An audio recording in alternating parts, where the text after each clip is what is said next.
Ami, uNkulunkulu wakho abe uNkulunkulu wami. Lapho ufela khona ngiyakufela khona nami. Ngimbelwe khona. uJehova akenze njalo kimi, anenzele futhi ngokuba ngukufa kuphela ukuya kusahlukanisa.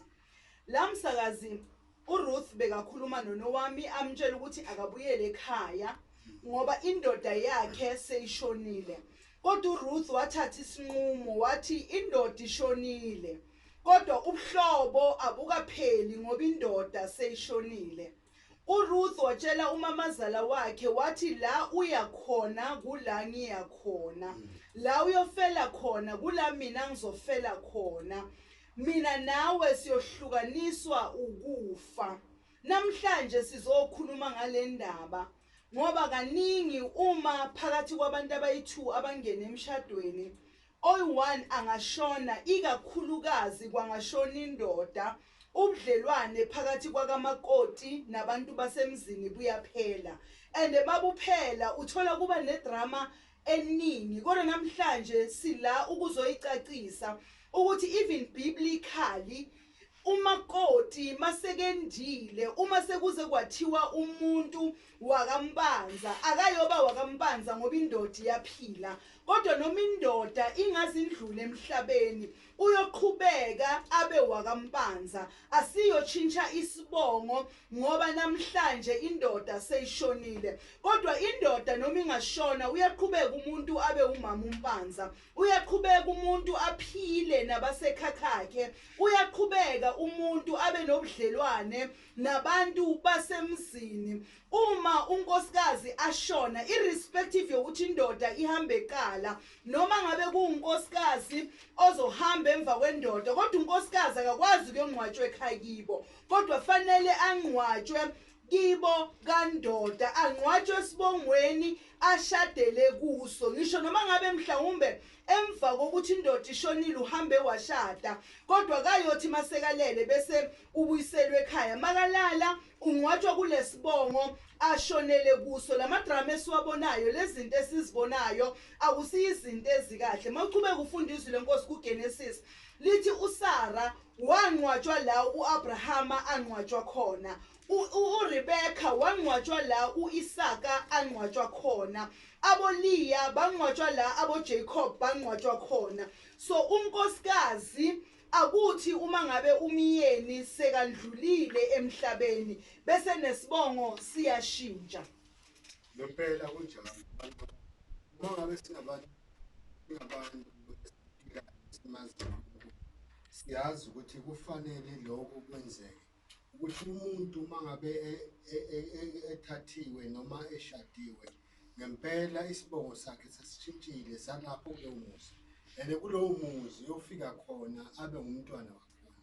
Lokho asengumntwana ngakhona nanoma njengoba usushilo umama ukuthi nanoma ngakumbe sengishonile noma sekashonile ubaba walelo khaya akakwazi nani mina ngifuna lokhu, kepha bakhohlwa ukuthi umfazi usesekhona, bakhohlwa ukuthi kwenze konke kusesekhona, bagcine sebamkhipha ekhaya. Kepha noma bazama lokumkhipha bamkhiphela ngaphandle, okusalayo ungumfazi walakhaya, noma kuyiwe ekhotho kuyiwephi umfazi walakhaya. Angeke ngikhona ukumsusa, manimsusa kufanele kungenelele umthetho. Ekumele ukuthi abantu bakwazi nekumele ukuthi baqonde, umshado is not a temporary phase ngoba laba ababili abashadile basaphila.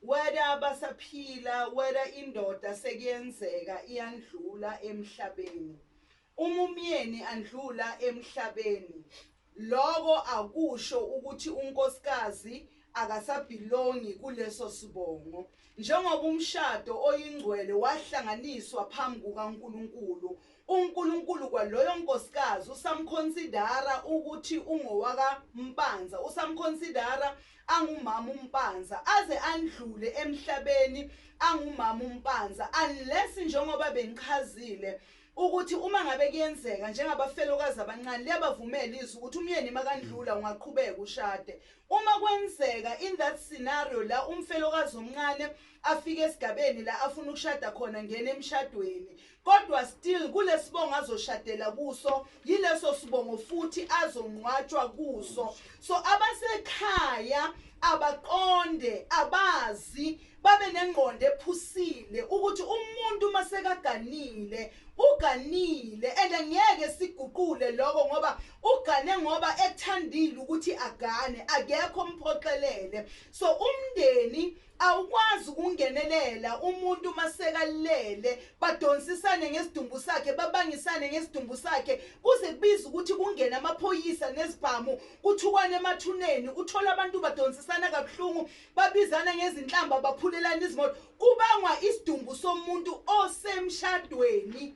Ushadile lo muntu. We need to understand ukuthi ushadile immediately angena emshadweni oyingwele asayina phansi ukuthi mina nale ndoda sohlukaniswa ukufa. Umyeni masekandlulile emhlabeni abakabonkosikazi abakwazi ukubuya bazoclaim isidumbu akusise sabo kodwa esalalo nkosikazi eshadele khona abombanza yibo abanelungelo lokuthi bafihle lethambo ngoba seyithambo labo akuseseyithambo lakasibiya lalo nkosikazi aqhamuka khona. Angithi nalidli lobolo angithi nina nathi nakho ubuhlobo noma ngabe bona bebaqabana noma ngabe bekuba nama challenge kuba nobunzima kuba nani umndeni awungeni lapho awungeni umndeni uma ngabe lo nkosikazi indoda seyindlulile emhlabeni aqhubeka ahlala kule khaya athi mina ngisese umama umpanza miyekeni umama umpanza vele nezulu limazi angumama umpanza nezulu limazi yena committed. So ningamkhiphi nina ngoba manje senibanga isidumbu sakhe ungazi ukuthi nalesidumbu sibanga soyenziwani umuntu athalele esikhundleni sokuthi abekwe ngokuthula kuvuka izindaba kuvuka imisindo kuvuka yonke lento. Ithuna likankosikazi osemshadweni alikhe kubo kodwa lila ashadele khona. Uma sibashadisa sithi lo nkosikazi uyoba yindodakazi kampanza. Manje ijiwa yini lento umuntu masekashonile sekuvuka izindaba uzibani wathi uzibani washona le konke lokho akungeni ndawo. Okusalayo izinkomo sizidlile sibashadisile sesibashadisile asimbekeni ngokuthula ekhakhakhe abasekhakhakhe abazokhuluma babe nesay ukuthi umakoti wethu siyombeka la simbeke ngalendlela. Sometimes sidinga ukuqaqelwa. Umshado yinto kaNkulunkulu. So njengoba umshado uyinto kaNkulunkulu umshado has to be conducted on God's principles. And mawuthi ubheka bonke abo-Abrahama ubheka amakhosikazi wabo bonke abo-Abrahama laba fele khona lithi izwi lenkosi Abrahama had to buy a cave wathenga i-cave kumaHithi ukuthi azokwazi ukwenza indawo la kuzongcwatshwa khona umndeni wakhe. Umka Isaka wangcwatshwa la u-Isaka angcwatshwa khona. Manje kwenzakalani uma ngabe sekufika isikhathi indoda yandlula emhlabeni unkosikazi uyasala yonke into right abantu basaphila nedi umuntu akashone qala idrama hey akabuyele engcwatshwe ekhaya hey akabuyele umndeni wakabonkosikazi awusangeni ndawo. Bakampanza yi-choice yabo ukuthi umakoti wabo bazombeka kanjani bazoyenza kanjani abantwana bakhe bangaba nabantwana basesebancane bazosuka la bayephi. Injongo namhlanje is to address the issue yokuthi ake si-understandeni siqonde ukuthi umuntu once angazagane thina bakibo esimganisile umakoti asisena say phezu kwakhe kodwa abasemzini abanesay and asina say aphila asina say nanoma sebathi nanya ulele kuba ubuntu uma basi-accommodate bathi asibonisaneni ukuthi singamfihla kanjani kodwa siba nesikhathi sibe nemindeni uthola ukuthi aba-understanding ngale ndlela yokuthi kuna this scripture esisezwini lenkosi sithi le scripture owesifazane uma indoda isishonile sekakhululekile ejokweni lendoda yakhe izwi lenkosi lichaza ukuthi ukhululeke emthethweni but alisho ukuthi uyaphuma kulomshado ukhululeke emthethweni. So meaning sekangaleya down ama principles yena azokhona ukuphila ngawo njengoba umyeni angasekho but lokho akumhlukanisi abasekhakhakhe abantu besifazana basemshadweni ake sifunde kuRuth owenza isinqumo. And another thing ekumele siyazi thina bomakoti ukuthi ekhaya uphuma nezibusiso. Mase uphume nezibusiso azisekho ezinye izibusiso zozithatha ekhaya. Izibusiso selenazo ezasemzini manje. uRuth wathola izibusiso ngokuthi alandele uNowami, ngokuthi enza ifungo ezintsha. Indoda ingasekho wathi ma la uya khona ngizoya khona, abantu bakho bayoba ngabantu bami, uNkulunkulu wakho uyoba uNkulunkulu wami. Waze wamtshela njengoba tshela indoda yakhe makafunga wathi mina nawe siyohlukaniswa ukufa. Manje umakoti nabakubo abangahlukaniswa izindaba kodwa abahlukaniswa ukufa. Kodwa ngaphezulu kwako konke Sara ungcwatshwe la endela khona, Rebecca ungcwatshwe la endela khona, boLeya bangcwatshwe la bendela khona. Ithuna likankosikazi oshadile Lisekhakhakhe haye kubo abasekhaya abakwazi ukulwela into ebangayazi. Uma sebaze badla izinkomo bavumile ukuthi umntanabo akahamba yokwenda kuleli ekhaya, so abavumeke balela ekhaya noma umntanabo sekalele benze ngendlela abafisa ukwenza ngayo. No kuyazwakala ke umhasho ngiyolapha ke Malahleni FM, the best companion in the city. Namhlanje ke sikhamba no mamfundisi uyelapha ke upastor ubusiwe Hlatshwayo ke no babhlatshwayo abantu behlelo eMalahleni italk ke. Namhlanje ke isihloko esikhuluma ngaso sihloko lapha ke sithi khona ke likuphi Ithuna lomfazi ochadile #siyawakha nomuzi namhlanje ke Malahleni FM. Nawe ke siyakumema ke mhlawumbe ke kunokunye ke ufuna ukubuza ungakubuza lapha ke 0711751528 wathatha ke nokho amaphimba akho ivoice note nokusidosela ngasidosela ku 0711751528 ke nokho okunye ke engithi ukudobhadobha ke bakhuluma ngakho ke uma Mhlatshwayo ke uma mfundisi ke indaba yokuthi ke umuntu nakachadileko kutsho ukuthi ke sele angwala achade khona ekhaya nakaphumileko phume ke embusiso akasabhilonga ekhaya. Yazi into le imiraro konke ukuthi ke umuntu nakaphupileko omunye ke uthi hayi thina sizombeka nomunye uthi uzombeka mamfundisi. Kodwa ke namhlanje ke cabuthi nomuntu osekhaya nabo zobathulileko nje sebazi ukuthi ke umuntu ochadileko chobona ke ubekelwa la ahlala khona. Ningarakela phambili ke sisalinde lapha ke umlaleli ku 0711751528. Ngempela bona kunjalo ngani ngoba mangabe singabantwana bakaNkulunkulu noma ngabe singabantu nje ufanele sazi sikhona siphila ukuthi nalesikhathi ukuthatha zonke lezi umkhipha lo mntwana abanye baze bamkhulumise bakhulumile ngaphandle, kepha ke kusalayo bamkhipha bathi uyakuphi ekhakhakhe akasana ndawo ekhaya. Akasana ndawo ekhaya. Lokho angasana ndawo ekhaya ikhaya lakhe nethuna lakhe lisekhweni lakhe. Akunojika noma ngakumbe sekuthiwa kumbe sekashonile akunawuthiwa ukuthi bese kusuka basekhaya kubo bathi le ndoda imbulela umntanethu siyamfuna sifuna ukumngcwaba. Akwenziwa lokho. Ekusalayo kufanele angcwatshwe ekhweni lakhe la athathele khona. Manje ke imiraro ahlangabezana nayo mhlambe uma athi uma achadile azazi ukuthi mhlambe uchade kwaHlatshwayo nakuyenzeka ke ukuthi ke bayombekela mhlambe kwaSikhosana la ahlala khona ke ngimiphi imiraro ebangahlangabezana nazo ke mamfundisi lapha ke nje imiraro nje engakhamba ibakhona lapha. Biblically angeke kube nenkinga kodwa akuveli kukahle, akuveli kukahle ngoba umshado into kaNkulunkulu. Noma ngabe siyaxabana uxabana kukhona yinto esingeke sibalekele, kodwa fanele mase kuvela isimo sindlule exabaneni kwethu senze izinto ngendlela.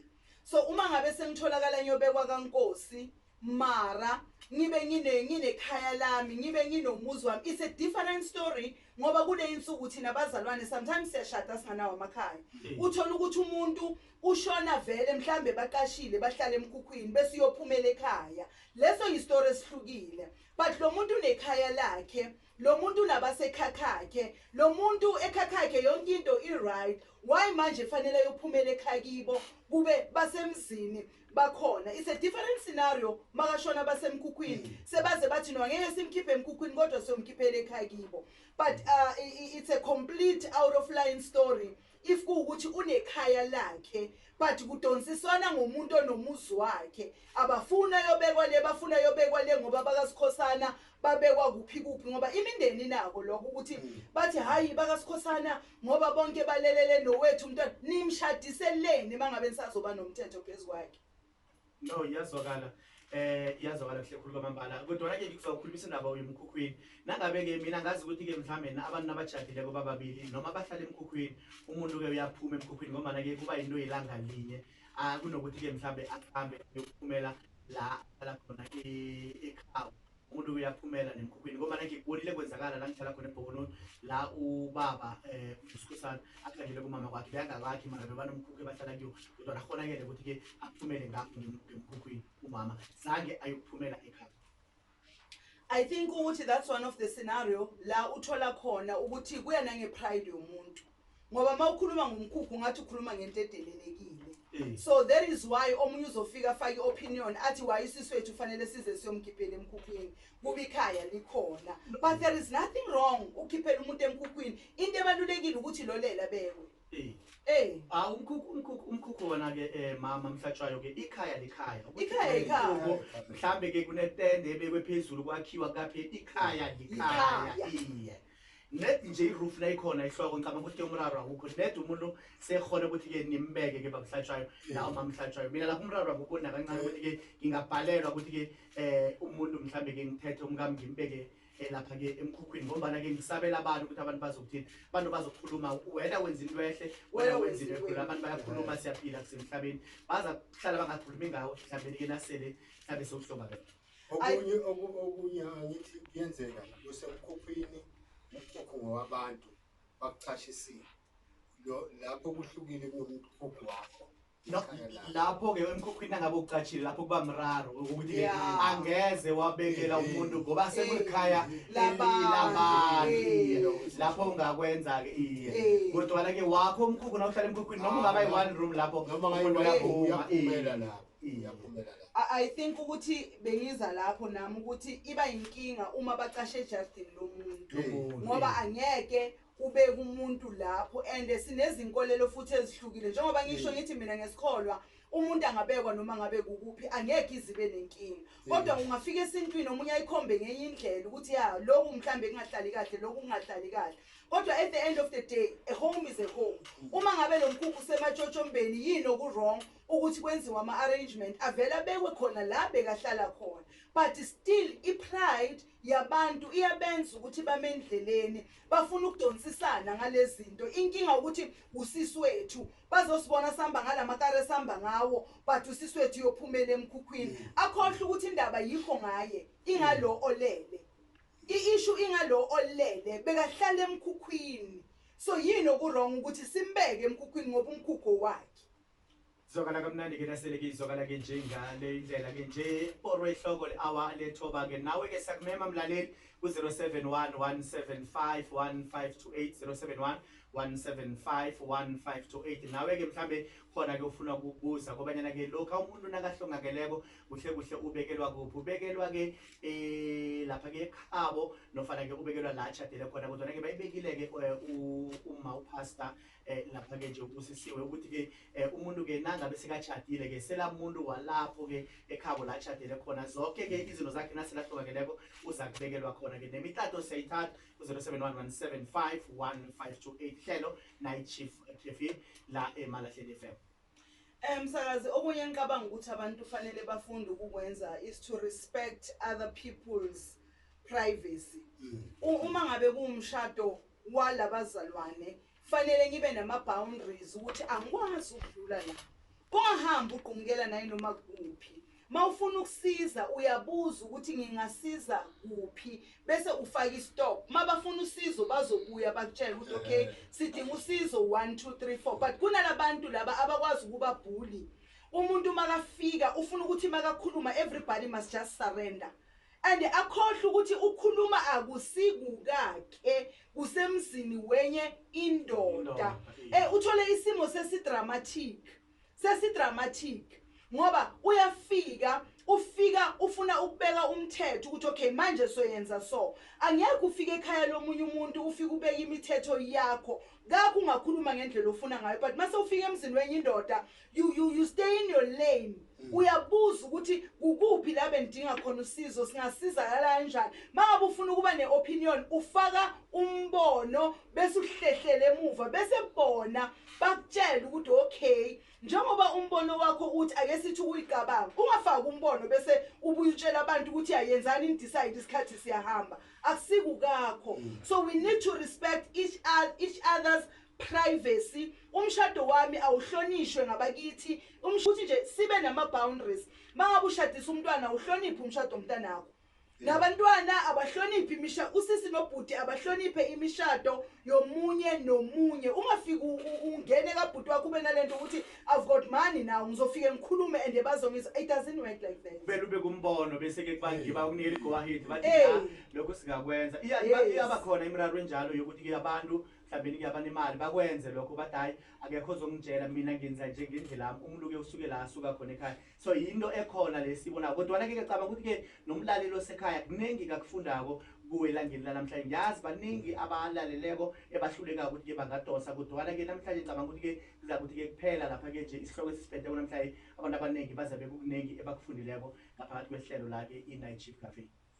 Yes msakazi ngicabanga kanjalo ukuthi it is time ukuthi sifunde especially kithi the black community ngoba lama drama ayenzeka la kithi you know ayikho into ebuhlungu njengokuthi sithi siyobeka umuntu mara sihamba sina that reserve point yokuthi mangabe kuyaliwa I must be prepared ake sifunde ukwenza izinto ngendlela nokuhlonipha izinto and another thing engicabanga ukuthi ikhosa ifriction abantu abashadile abafunde ukuhandlela izinto zabo noNkulunkulu indaba yokuthi every time makunengabano phakathi kwethu sithumela izinto ekhaya nalo yithumela izinto ekhaya kibo mhlazana omunye walala vele kuzoba nedrama ifamily ayidingi ukwazi ukuthi siphila kanjani thina manje ngibawubuza la ukuthi kanti mhlambe la ngisho yabona ukuthi mamfundisi ehlatshwayo noma kuhlatshwayo njengoba ke nisaphila nje akunala nhlola khona akunala kuhlola khona kuhlikishwa khona ukuthi ke nangenzeka ukuthi umamfundisi ke alale icambi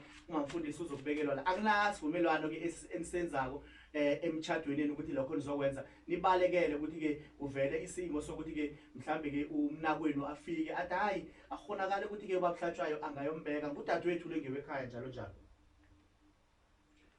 Iqiniso lithi msakazi thina sizwe simfundo asizenzi lezo zinto that is why we have so many frictions umuntu makalala msakazi yabona ngiyayithanda ngoba uyibuze yaba straightforward bahleli abakashadi lena yinkinga esiyibona every day uthola omunye uze uyaguga ugugela khona lapha banelungelo bakabontombazana lokumlanda makashona 100% banalo abakwazi muswena ungubani kibo awubalobolelanga awubanikanga niksi so banelungelo lokukulanda uma ngabe benzani so ushonile bayokubeka ekhaya ngoba wena noma ngabe songugogo uhlele emkipitweni kodwa kusalayo ngokwezwi uyintombazana awukakashadi wena so mawungakashadi vele makashona noma ngabe sebakhumuzi bazala abantwana makashona yophumela ekhaya nendoda mayishona